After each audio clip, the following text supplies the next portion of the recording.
कदम दूर थे। खुद तो हिल भी नहीं सकती बाजी। तो मर क्यों नहीं जाती? तू तो चाहती कि बस तेरे जो है ना गुलाम बने रहें और जिंदगी भर तेरी खिदमत ही करते रहें। वो तेरा ये भी सही करना है, मुसीबत है। मैं मदद कर दूं?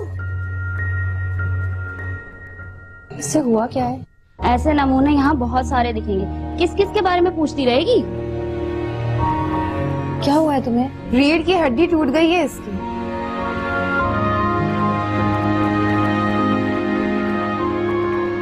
वो भी सर के नीचे से। भाई ने कारी करके मारा था। भाई से तो बच गई, मगर यहाँ पे 2 साल से जिंदा लाश बन के पड़ी हुई है। और ऊपर से इसके खाने पीने और इसके कपड़े बदलने का भी जिम्मेदारी हमारी ही है। सबकी बारियां लगती हैं, तेरी भी बारी लगेगी। खाना भी हजम नहीं होता है। बड़े बड़े जो इसका मैदा खराब हो गया है। पहले इसको वो ड्रॉप से दवाई मिलती थी, अब वो भी नहीं मिलती। तो दवाइयाँ आएंगी भी कैसे? सिद्दीकी सारी दवाइयाँ गबन जो कर जाते हैं। और दवाई का पूछो तो कहते कि अदालत से एनओसी नहीं मिला। झूठा कहीं का। मरती भी नहीं है, हम पर तो अजाब बनकर रह गई है ये। अरे ऐसे नहीं कहते हैं। अरे क्यों ना कहे, जिंदा लाश से बेहतर है कि कब्र में दफन हो जाए। इसकी जान भी छूट जाएगी। मैं खुद को खुद से मार भी नहीं सकती। आप लोगों को बोलती हूँ, आप लोग भी नहीं मारते। आप ये एहसान कर दें मुझ पे। ऐसे नहीं कहते। ये सांसें अल्लाह ताला की अमानत है, उसका शुक्र अदा करें। ऐसी सांसें अगर अल्लाह पाक आपको देना, आप एक दिन भी जिंदा रहना गवारा ना करें। मैं तो बदबख्त हूँ, बदनसीब। जिंदा भी हूँ और इन सब पर बोझ बनकर शर्मिंदा भी। तुम किसी पे बोझ नहीं हो, किसी पे नहीं हो।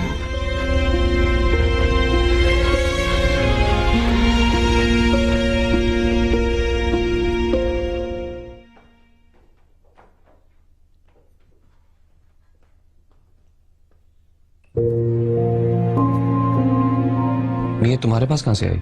वॉशरूम से। ये मैंने तुम्हें पहनने के लिए दी थी, वॉशरूम में फेंकने के लिए नहीं।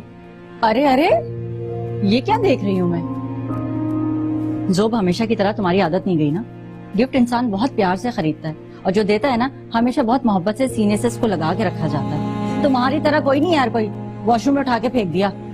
रहने दो फरा, जब गिफ्ट देने वाले इंसान की कदर ना हो तो उनकी चीजों की कदर कैसे होगी? अच्छा, तुम्हें फरा की बातों में आने की जरूरत नहीं है, क्योंकि इसे तो बस मौका चाहिए मेरी क्लास लेने का।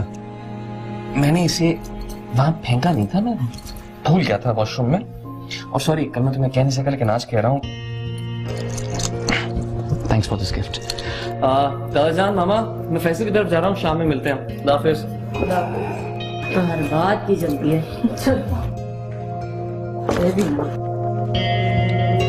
वाह निश्चय बेटी वाह, तुमने तो हमको काफी बदल दिया है।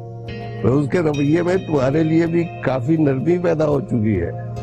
मेरा ख्याल शादी की फौरन तैयारी करना चाहिए। दादाजान, मुझे थोड़ा सा और टाइम चाहिए ताकि मैं ज़ोब को मजीद बदल सकूं।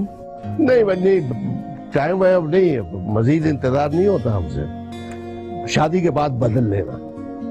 मैं और बहू आज ही तुम्हारी माँ से बात करते हैं। मामा को तो कोई एतराज नहीं है, लेकिन आप सलमान भाई से बात कर लें। हाँ ठीक है, सलमान से बात करके तय किए लेते हैं।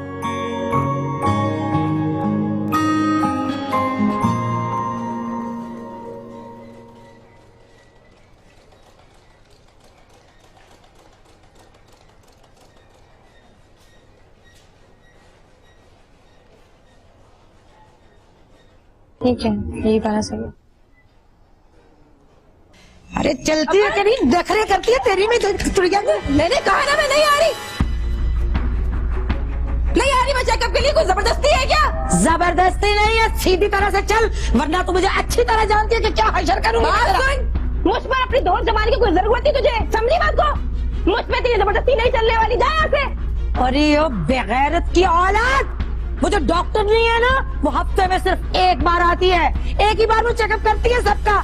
वो तेरे बाप की मुलाजिमत थोड़ी है वो कि मैडम के लिए वो आएंगी और आके कहेंगे अपना इलाज करवा लो। मैंने बुलाया उसको? मैंने बुलाया क्या उसको जो तू मुझ पर तेरी दोस्त जमा रही है? यहाँ पे और भी बहुत अपना मुंह काला करने वाली, जा उनका इलाज करवा, मेरे पीछे की पड़ गई है तू। हाँ तो इस तरह से नहीं मानेगी, इस तरह से नहीं मानेगी, बहुत नखरे हो गए तेरे। जो घसीट के लेकर के जाऊंगी ना फिर ही तो जाएगी तेरे को। तेरी छुरी में समझी, अगर अब मेरे साथ जबरदस्ती है जान से मार दूंगी मैं तुझे। ये छुरी कहाँ से आई तेरे पास? मुझे पता था तेरी यही हरकतें रहेंगी। बावर्ची खान से लेके आई हूँ मैं ये छुरी, निकलती है यहाँ से, बताऊँ तुझे। अरे परे हट, कभी नहीं कहीं की बहुत चर्बी चढ़ गई है ना तेरी आंखों पे। देख क्या हशर करवाती हूँ मैं तेरा, और तेरे को देख जरा क्या करती हूँ लुकी कार। तेरी दोस्त मेरे ऊपर नहीं चलने वाली, समझी बात को? छोड़ तमाशा लगा भाई, यहाँ पे अपने काम करो जाके। छिवटा में बाजी है भाई यहाँ पे तो। बात क्या है? दफा करो, ये तमाशे तो यार रोज होते रहते हैं। चलो हम सब अपना अपना काम करें।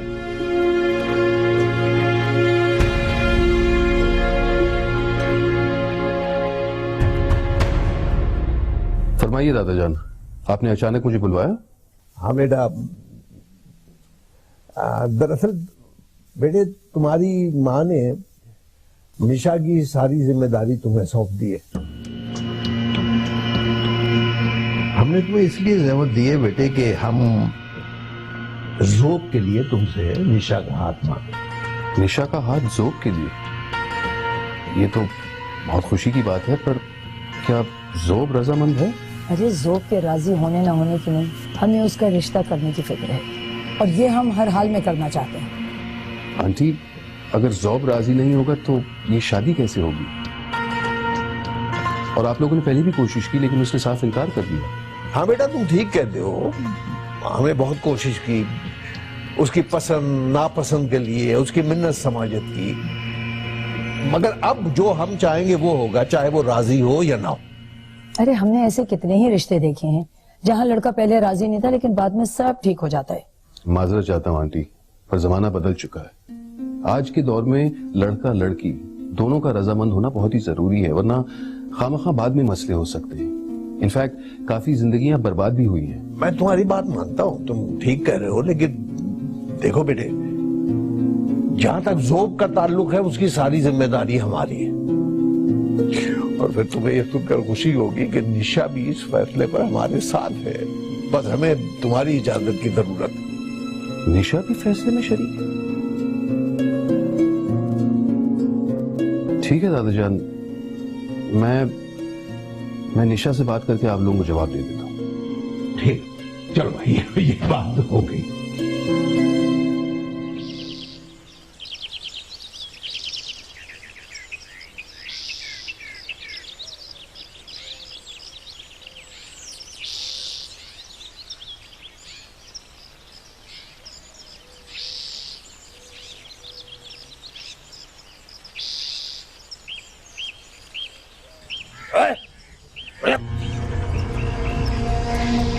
बेहया इंतजामिया की औरत पे हाथ उठाती है, छुरी दिखाती है उसे।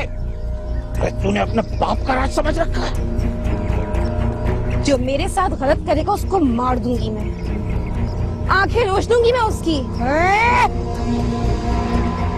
अब किसी के इशारों पे नहीं चल सकता।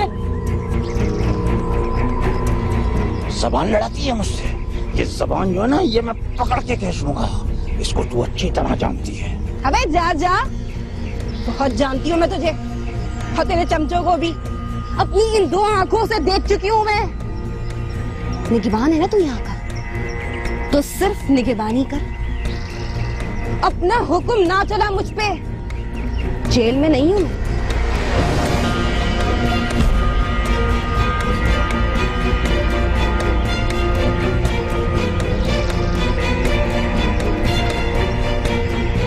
एक बात सुन,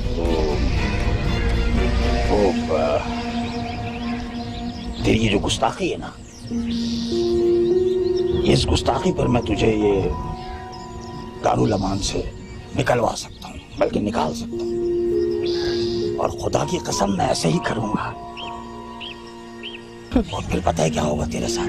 जब तू बाहर निकलेगी ना तो ये जो देख, ये हथेली जो है ना, इस तरह तू दर दर की ठोकरें खाएगी और तेरी हथेली इस तरह फैली होगी और लोग भीख दे रहे होंगे तुझे, भीख मांगती फिरेगी, भीख। तू मुझे यहाँ से नहीं निकाल सकता, नहीं निकाल सकता तू मुझे यहाँ से, क्योंकि यहाँ आने के लिए भी अदालत के इजाजतनामे की जरूरत होती है और यहाँ से निकालने के लिए भी अदालत के एनओसी की जरूरत होती है। इतना कानून जानती हूँ मैं। जानती है, बहुत कुछ जानती है और जान गई है, लेकिन इसको ये नहीं पता कि इसके साथ होने वाला क्या है। बहुत जल्दी होने वाला है, बेइंतहा जल्दी। रहने दो सुल्ताना, अभी इसको इसके हाल पर छोड़ दो, क्योंकि अब जो कुछ भी होगा इसके साथ, इसकी जिम्मेदारी खुद इसकी होगी। हो जाना चाहिए जल्दी। यहाँ पे क्या कर रही है? चलो चल चल चल चल चल चल चल चल चलो चलो चलो चलो चलो चलो चलो चले भाई अपनी जगह चल चल। जल्दी तुम्हारी को क्या करा? बैठो बैठो। तुम लोगों को मुझे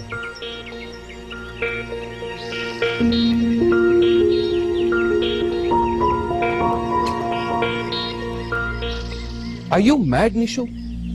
तुम्हें अंदाजा भी है तुम क्या करने जा रही हो? मैं सब जानती हूँ भाई, मैं कोई बच्ची नहीं हूँ।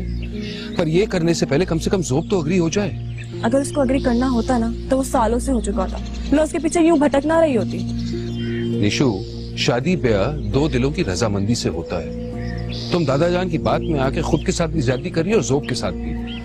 भाई मैं सिर्फ इतना जानती हूँ कि मैं किसी भी हाल में ज़ोब को नहीं खो सकती, और मेरे पास एक वाहिद तरीका है जिसमें दादा जान और आंटी भी मेरे साथ है। शादी के बाद ज़ोब को मुझसे प्यार हो जाएगा, मुझे खुद पर पूरा कॉन्फिडेंस है। लेकिन अगर मेरी ज़ोब से शादी नहीं हुई ना तो फिर मैं कभी किसी से शादी नहीं करूंगी। लंदन वापस जाकर फिर कभी यहाँ वापस नहीं आऊंगी। मेरी समझ में नहीं आता, अगर वो तुमसे अब प्यार नहीं करता है तो शादी के बाद तुमसे प्यार कैसे करने लगेगा? जरा सोचो प्लीज।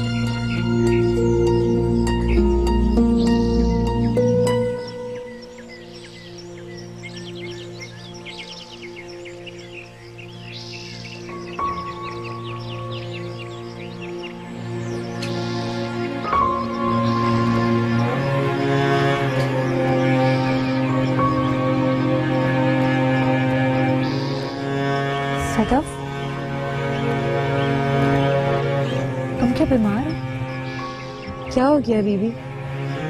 ठीक हूँ मैं। और कहाँ से बीमार लग रही हूँ मैं तुम्हें?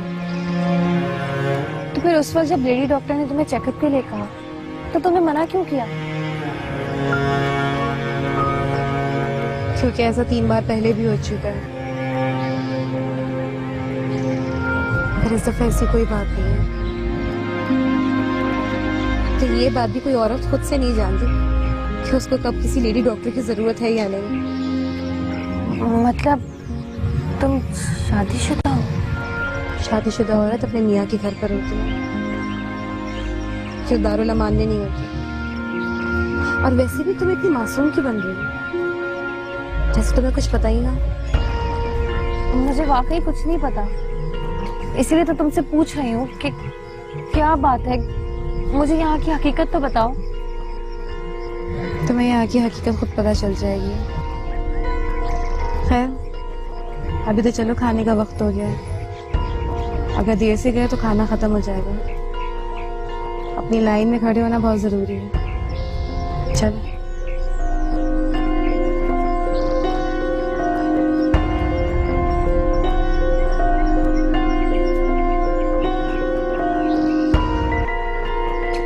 बेटा, तुमने अभी तक जवाब नहीं दिया।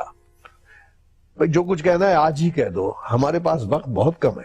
आई एम सॉरी दादाजान, पर एक भाई होने के नाते से मुझे निशा की बहुत फिक्र है। अब देखें ना, उसकी शादी का अंजाम उसी को भुगतना होगा।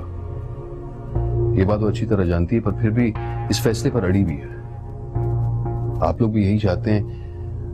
अब सच तो यह है कि मेरी समझ में नहीं आता मुझे क्या करना चाहिए। बेटा, मैं ज़ोब का ही नहीं, तुम दोनों का दादा हूं। निशा बेटी को भी मैंने अच्छी तरह पढ़ा है। और ज़ोब से भी वाकिफ हूँ, इसलिए जो कुछ भी मैं कहूंगा उसमें कोई ना कोई मसलियत जरूर होगी। ठीक है दादाजान, अगर आप और आंटी ये चाहते हैं तो मुझे कोई एतराज नहीं। चलो शुक्रिया बेटा, सब कुछ तय हो गया। आज से शादी की तैयारियां शुरू कर दे और तारीख भी तय कर दे। ठीक है।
सब सो रहे हैं तो ये लड़की आधी रात को कहाँ जा रही है? यहाँ से जरूर कुछ ऐसा है जो मैं जान नहीं पा रही हूँ।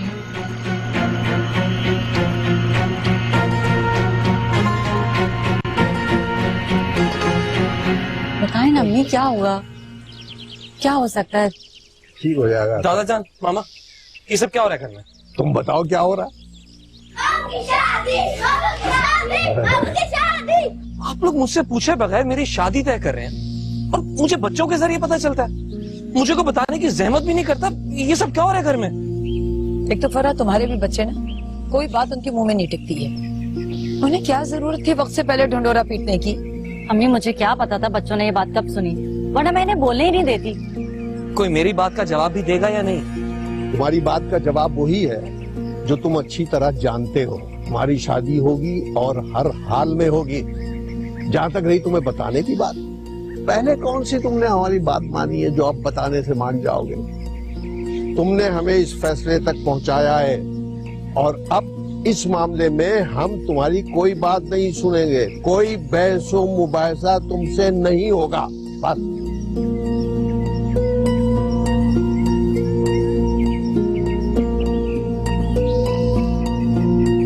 तो कदम दूर थे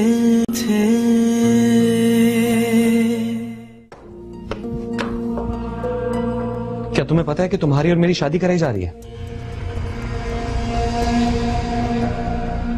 मैं कुछ पूछ रहा हूं तुमसे।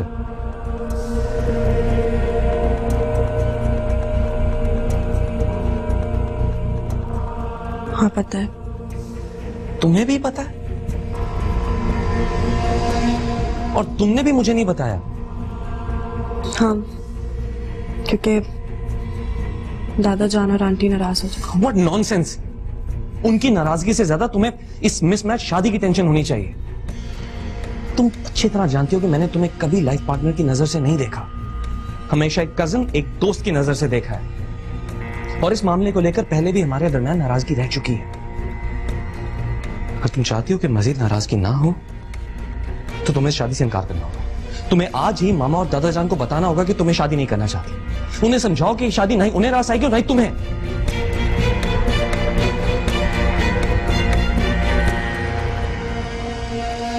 इससे ज्यादा और कुछ नहीं कह सकता और मुझे उम्मीद है कि तुम मेरी बात समझ चुकी हो। तुम्हें करना होगा।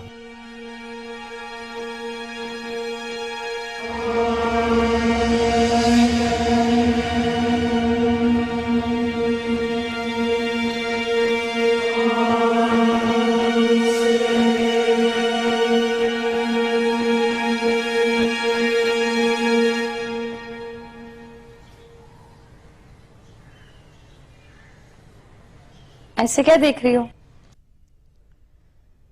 देख रही हूँ बीबी जी, आप वो पहली लड़की हो जो दिल से मेरी खिदमत कर रही हो। ना आपके माथे पे कोई बल है, ना लहजे में बेजारी, और ना ही जल्दी जल्दी काम करके जान छुड़ाने वाली बात। इसमें जान छुड़ाने वाली क्या बात है? दूसरों की खिदमत करने का मौका सिर्फ खुश नसीबों को मिलता है। जानती हैं बीबी जी, इंसान के लिए सबसे बड़ा तकलीफ का वक्त कौन सा होता है?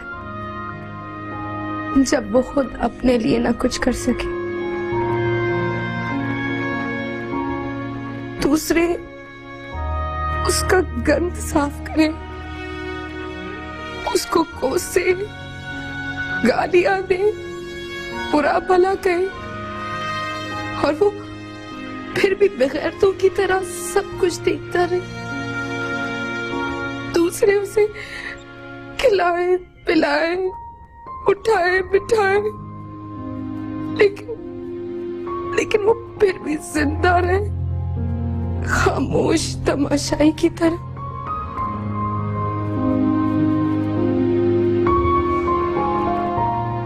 आ जाइए डॉक्टर साहब, आ जाइए।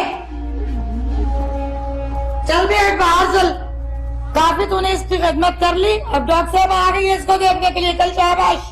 हाँ तो मैं भी इसका इलाज होते देखूंगी ना, आप लोगों की मदद कर दूंगी। इतने चालाक मासी बनने की कोशिश मत कर, जब डॉक्टर साहब हैं औरों के भी तो इलाज करते हैं उन्होंने। चल शाबाश चल, आए डॉक्टर साहब। आ जाओ लड़कियों, तुम लोग भी आ जाओ।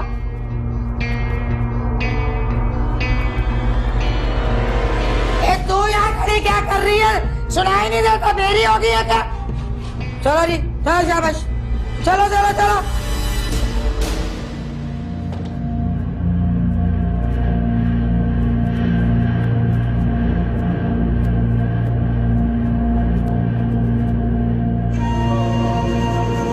हर बात पर इतना हैरान होने की जरूरत नहीं है। जो बात तुमने मुझसे कल पूछी थी, आओ बता दो।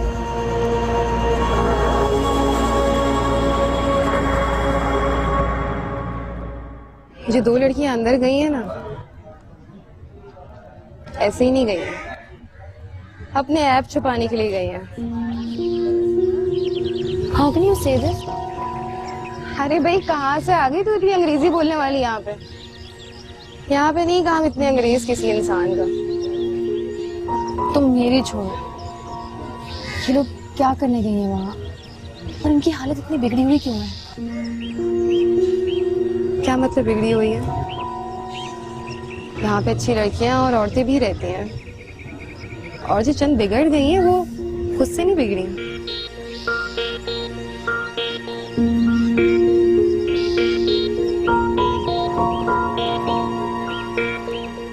बेटा तुम अभी से इतनी परेशान हो तो ये आगे चल के कैसे चलेगा सिलसिला?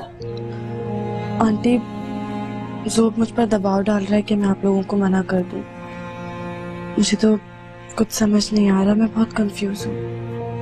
बेटा तुम उसको बोलो कि तुमने मना कर दिया है, हम लोग नहीं मान रहे, और ये जाहिर करो कि ये सब कुछ तुम्हारे बस में नहीं है। उसे इस बात का पता नहीं चलना चाहिए कि इस फैसले में तुम हमारे साथ शरीक थे, वरना याद रखो शादी के बाद तुम्हें बहुत तंग करेगा, अच्छी तरह नहीं पेश आएगा तुम्हारे साथ। बाकी सब अल्लाह पे छोड़ दो।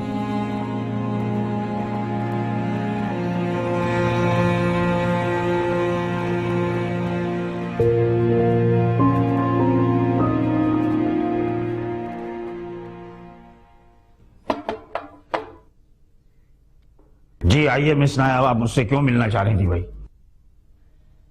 दारुल अमान में कुछ गैर अखलाकी काम हो रहे हैं, मैंने सुना है कि आप भी इन्वॉल्व हैं। बात सुनिए, किस तरह की गैर अखलाकी हरकतों की बात कर रही हैं आप? हैं? और मैं कैसे इन्वॉल्व हो गया? और ये कहा किसने आपसे? जो गैर अखलाकी काम यहाँ हो रहे हैं उसका नाम मैं अपनी जबान से ले भी नहीं सकती। समझ तो गए होंगे आप मैं क्या कहना चाह रही हूँ। समझ गया और बहुत अच्छी तरह समझ गया कि ये आपसे किसने कहा है। ये उसी लड़की ने कहा है ना जो कल मेरी स्टाफ पर छुरी उठा रही थी। आपको पता है वो कौन है? वो कातिला है, कत्ल करके दारुल अमान में आई है। उसे तो हमारा एहसान मंद होना चाहिए कि हम उसको अपनी पनाह में लिए हुए हैं। ठीक है, वो झूठ बोल रही होगी, लेकिन कल रात मैंने अपनी आंखों से 2 लड़कियों को बाहर जाते हुए देखा। आपको मैंने यहाँ बर्दाश्त किया है सिर्फ डॉक्टर सलमान की वजह से, वरना मुझे कोई जरूरत नहीं है कि आपसे इस तरह से आप मुझ पर इल्जाम लगाएं और मुझे इस तरह का समझें। मैं अब इस दारुल अमान में नहीं रह सकती। यहाँ लोगों की जिंदगी संवारने और उन पनाह देने के बजाय उनकी जिंदगी को मजीद बिगाड़ा जा रहा है। आप दारुल अमान से ना जाएं, जाएं इधर से। दारुल अमान नहीं छोड़ते, दारुल अमान छोड़ के जा रही हूँ तो जाएं। मिन्नत की है, आपके पैर पकड़े हमने हैं, बताएं। वैसे भी आप एनओसी के बगैर आई हैं। वो तो डॉक्टर सलमान की वजह से मैंने अपने बिहाफ पर आपको रख लिया। मैं यहाँ नहीं रहूंगी दारुल अमान में। आ गई बड़ी दारुल अमान में क्या छोड़ दूंगी? क्या कर लेगी? छोड़ देगी तो बात करने चलिए।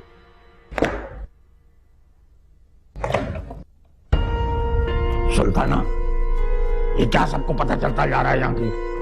हाँ, वो डॉक्टर सलमान वाली नायाब मुझ पर आकर हमले कर रही है। उसको कैसे पता चल गई सारी बातें करनी? मैं उसको संभाल भाई, नहीं तो तू और मैं दोनों अंदर हो जाएंगे। हाँ, जेल हो जाएगी। संभाल उसको, सब पता चल गया उसे।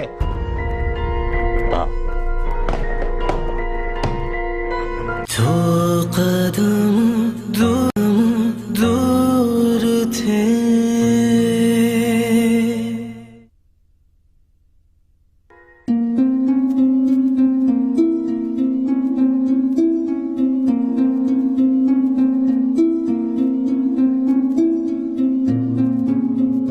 तू यहाँ से जा रही है ना? बहुत अच्छा कर रही है तू। ये तो जैसी लड़की की जगह नहीं है। हमारे पास तो इस जगह के अलावा कोई और ठिकाना ही नहीं है। उन्होंने खैर समझ के ठुकरा जो दिया, लेकिन अगर इस दुनिया में कोई भी तेरा रिश्तेदार है ना, उसके पास चली जा, चाहे दूर का रिश्तेदार ही क्यों ना हो, कि तू यहाँ से चली जा। जिंदगी भर उसकी नौकरानी बन के रहना, चाहे जिंदगी भर उसका एहसान मंद रहना कि यहाँ से चली जा।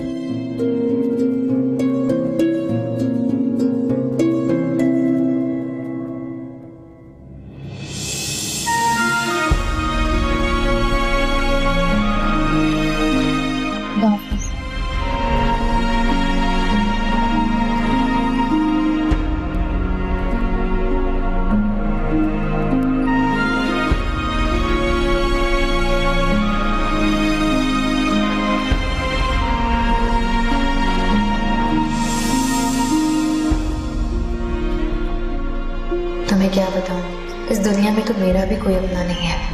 एक अपना था जो मुझे निकाह पढ़वा कर दुबई भाग गया। एक जो निकाह का हकदार था, वो हाथ पे दाग देकर मुझे छोड़कर चला गया। एक डॉक्टर सलमान जो अपनों से ज्यादा अपने लगते थे, मैं उनके पास नहीं जा सकती क्योंकि मैं शादीशुदा हूँ और वो अनजाने में मुझे अपनाने की उम्मीदवार है। आया, तुम तो फिर बेसर सामान की हालत में पड़ गई। अब तुम्हें कौन सी जगह नसीब होगी?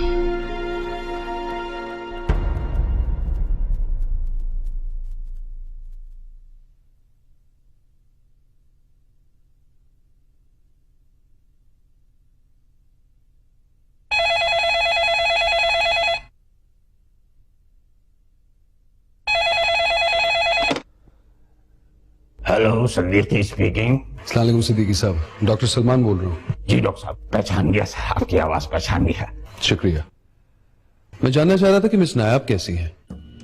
वो बिल्कुल ठीक है, बिल्कुल ठीक है माशाल्लाह। अल्लाह का लाख लाख शुक्र है कि वो ठीक है। सिद्दीकी साहब वो मेरे लिए बहुत ही खास है, मोहतरम है, तो देखें प्लीज उन्हें शिकायत करने का मौका ना मिले। और जैसे कि मैंने लिखा था, she is very well educated, इसलिए आपके इंस्टीट्यूट को फायदा भी हो सकता है। जी जी डॉक्टर साहब, आप बेफिक्र हो जाएं। मैंने उनको लेडी मैनेजमेंट में पेशकश भी की है। गुड, इंशाल्लाह आप उन्हें अच्छी पोस्ट पर रखेंगे।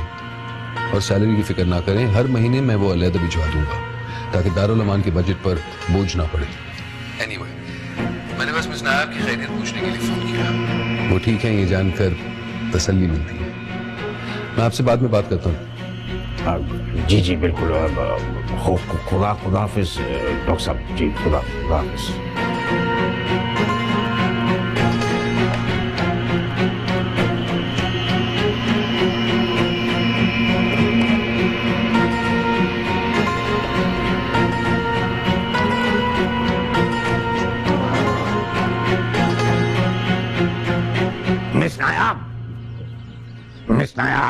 मिस नायाब बात सुनिए। मिस नायाब प्लीज बात सुनिए। रुकिए। देखिए नाराज ना हो। मैं आपसे माफी मांगता हूं अगर मेरी कोई बात बुरी लगी है। गलती हो गई, आपको पता है उम्र का तकाजा है, बोलता कुछ हूं निकल कुछ जाता है। आपको तो पता ही है मैं आपकी कितनी इज्जत करता हूं। ऐसा हो ही नहीं सकता कि मैं आपकी बेइज्जती करूं या खुदा ना खास्ता आपको इस तरह निकलने को कह दूं। आप देखिए ना, मैं आपको एक बात, देखिए मैं आपको एक बात, आप एक पढ़ी लिखी खातून है, मैं अब आपको समझाता हूँ। इस दारुल अमान में कुछ ऐसी खवातीन आ गई हैं जो कि बुराई की तरफ ले जा रही हैं। दारुल अमान बदनाम हो रहा है। मैं उसको कंट्रोल करने की कोशिश कर रहा हूँ और इंशाल्लाह आपको शिकायत का मौका नहीं होगा और आपको तो कुछ होगा ही नहीं, मेरा वादा है आपसे। देखिए पता है क्या, अगर आप नाराज होकर चली गई तो डॉक्टर सलमान हमसे नाराज हो जाएंगे और डॉक्टर सलमान नाराज हो जाएंगे तो वो हमारा डोनेशन बंद कर देंगे। तो आप नाराज ना हो, मुझे माफ कर दीजिए, मैं आपके आगे हाथ जोड़ रहा हूँ। अब भाई वो क्या कौन है? फौजिया, इधर आओ भाई, इधर आओ। आप कुछ नहीं बोलेंगी, खुदा के वास्ते अभी आप कुछ नहीं बोलेंगी। बस फौजिया इनका बैग ले जाके अंदर रखो और इनका ख्याल रखा करो तुम लोग सब। ये एक तरह से टीचर है भाई तुम्हारी। लेकर जाओ बैग। ठीक है। कमरे में रखो, संभाल के रखना और कपड़े निकाल के उसमें टांग देना। किसमें कपबोर्ड है ना आपकी, उसमें टांग दो कपड़े। आइए आइए आइए आ जाइए।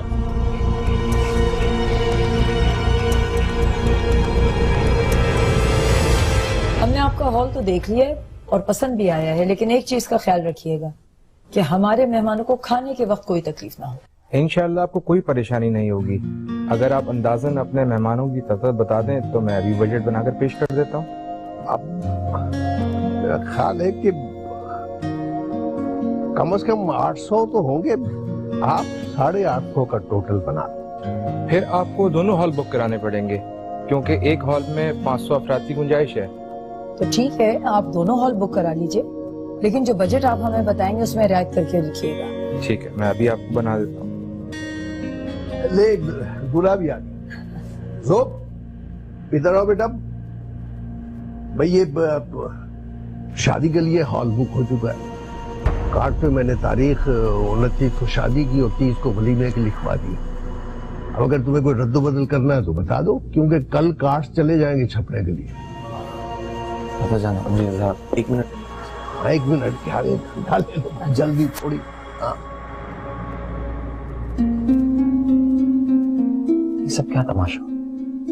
आप लोग ऐसा क्यों कर रहे हैं? तमाशा होगा तुम्हारे लिए, हमारे लिए तो जिंदगी का हिस्सा है, एक जिम्मेदारी है जो हमें पूरी करनी है।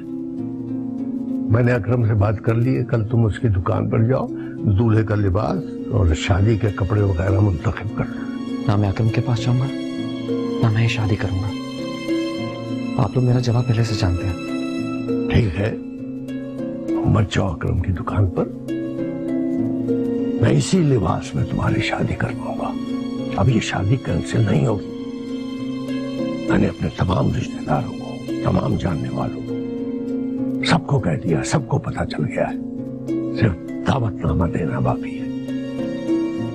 अगर तुम चाहते हो तो शादी में शामिल होकर अपनी और हमारी इज्जत की रखवाली करो, और अगर भगोड़ों की तरह फरार होना चाहते हो तो जाओ, अपनी और हमारी बदनामी का बास बन। तो कदम दूर